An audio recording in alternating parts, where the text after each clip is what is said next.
Chaque jour, ton foie accomplit silencieusement des centaines de fonctions indispensables à ton organisme, sans même que tu t'en rendes compte. Il filtre le sang, régule les nutriments, stocke de l'énergie et participe à l'élimination de nombreuses substances produites par l'organisme. Pourtant, une maladie silencieuse peut perturber progressivement toutes ces fonctions bien avant l'apparition du moindre symptôme. Cette maladie s'appelle le foie gras, et elle touche aujourd'hui des centaines de millions de personnes dans le monde. Contrairement à de nombreuses maladies, celle-ci peut progresser pendant des années sans douleur, sans gêne évidente et sans signal d'alarme. Elle apparaît lorsqu'une quantité excessive de graisse s'accumule dans les cellules hépatiques au point de perturber leur fonctionnement normal. Son développement est causé par un dérèglement métabolique profond qui modifie la manière dont l'organisme utilise et stocke l'énergie au fil du temps. C'est pour cette raison que les experts utilisent aujourd'hui le terme MASLD pour désigner cette forme de foie gras liée à un dysfonctionnement métabolique. Cette maladie n'est pas un simple excès de graisse, elle peut évoluer vers des pathologies beaucoup plus graves lorsqu'elle progresse sans être détectée. Le danger réel survient lorsque le foie cesse d'être un simple lieu de stockage et devient le siège d'une inflammation chronique. Cette inflammation endommage les cellules hépatiques et réduit leur capacité à accomplir correctement leurs fonctions essentielles. Pour limiter les dégâts causés par ce processus inflammatoire, l'organisme déclenche des mécanismes de réparation qui produisent du tissu cicatriciel. Plus ces cicatrices se multiplient, plus elles remplacent le tissu sain nécessaire au bon fonctionnement de l'organe. L'excès de graisse abdominale constitue l'un des marqueurs les plus importants du risque métabolique associé au foie gras. Le diabète de type 2 augmente significativement la probabilité de développer une accumulation graisseuse au niveau du foie. Des triglycérides élevés dans le sang favorisent également l'arrivée d'un surplus énergétique vers les cellules hépatiques. L'hypertension artérielle accompagne fréquemment les mêmes perturbations métaboliques observées chez de nombreux patients atteints. Le risque augmente aussi chez les personnes sédentaires dont les dépenses énergétiques restent insuffisantes sur une longue période. Certaines variations génétiques peuvent accroître la vulnérabilité individuelle indépendamment du poids corporel apparent. Cette réalité explique pourquoi certaines personnes minces peuvent développer un foie gras malgré l'absence d'un surpoids visible. Le mécanisme débute souvent par une résistance à l'insuline qui perturbe profondément la gestion normale de l'énergie. Lorsque les cellules répondent moins efficacement à cette hormone, davantage d'acides gras circulent dans l'organisme. Une partie importante de ces graisses finit alors par être captée et stockée directement dans le tissu hépatique. Au-delà d'un certain seuil, cette surcharge provoque un stress biologique qui fragilise les cellules du foie. Des substances inflammatoires sont alors produites, créant un environnement capable d'accélérer les lésions hépatiques. Lorsque l'accumulation de graisse s'accompagne d'une inflammation et de lésions cellulaires, la maladie évolue vers un stade appelé MASH. C'est principalement durant cette phase que le risque de fibrose, de cirrhose et de complications augmente significativement.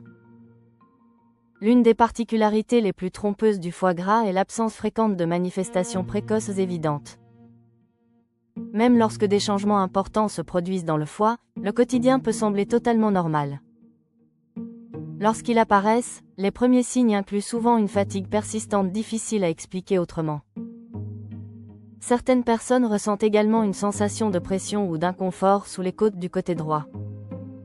À mesure que les lésions progressent, d'autres symptômes peuvent émerger selon le niveau d'atteinte hépatique. Des nausées, un ballonnement abdominal ou un jaunissement de la peau et des yeux peuvent alors survenir, indiquant que le foie ne parvient plus à assurer correctement ses fonctions. Le diagnostic commence généralement par l'identification des facteurs de risque présents chez une même personne. Des analyses sanguines permettent d'évaluer plusieurs marqueurs susceptibles de signaler une atteinte du foie. Ces résultats doivent toutefois être interprétés avec prudence, car ils ne reflètent pas toujours la réalité des lésions. L'échographie représente souvent la première technique utilisée pour détecter une infiltration graisseuse hépatique. Des examens plus avancés peuvent ensuite mesurer la rigidité du foie afin d'estimer l'importance des cicatrices. Cette approche permet d'identifier les personnes exposées à un risque accru de complications futures. L'évolution naturelle du foie gras varie considérablement d'un individu à l'autre selon plusieurs facteurs. Certaines personnes conserveront une maladie relativement stable pendant de nombreuses années sans aggravation majeure. Chez d'autres, l'inflammation continuera à progresser jusqu'à modifier profondément l'architecture du foie. La fibrose correspond à cette accumulation graduelle de cicatrices qui remplace peu à peu le tissu fonctionnel. Lorsque la fibrose devient étendue, elle peut évoluer vers une cirrhose caractérisée par des dommages permanents. La cirrhose réduit fortement les capacités du foie et augmente le risque d'insuffisance hépatique avancée. Elle constitue également un facteur reconnu de développement du carcinome hépatocellulaire, un cancer du foie. Fait souvent méconnu, les maladies cardiovasculaires représentent une menace majeure chez les personnes atteintes de foie gras. Cette association montre que la maladie reflète un problème métabolique global plutôt qu'un trouble limité au foie. Heureusement, une amélioration importante demeure possible lorsque la maladie est identifiée avant les stades avancés. La perte de poids constitue aujourd'hui l'intervention la plus efficace pour réduire la graisse présente dans le foie. Même une diminution modérée du poids corporel peut entraîner des bénéfices mesurables sur la santé hépatique. Le foie possède une remarquable capacité de récupération lorsque les facteurs responsables de la maladie sont corrigés suffisamment tôt. Une alimentation composée majoritairement d'aliments peu transformés favorise un meilleur contrôle métabolique global. Les légumes, les fruits entiers, les légumineuses et les protéines de qualité occupent une place particulièrement utile. A l'inverse, les boissons sucrées apportent rapidement de grandes quantités d'énergie facilement stockées sous forme de graisse. Le fructose présent dans plusieurs boissons et aliments transformés favorise particulièrement la production de graisse par le foie. La réduction des aliments ultra transformés contribue également à diminuer plusieurs facteurs impliqués dans la maladie. L'activité physique régulière améliore l'utilisation du glucose et réduit l'accumulation excessive de graisse corporelle. Les exercices cardiovasculaires et le renforcement musculaire offrent des bénéfices complémentaires lorsqu'ils sont pratiqués régulièrement. Le contrôle du diabète, du cholestérol et de la pression artérielle complète efficacement cette stratégie de prise en charge.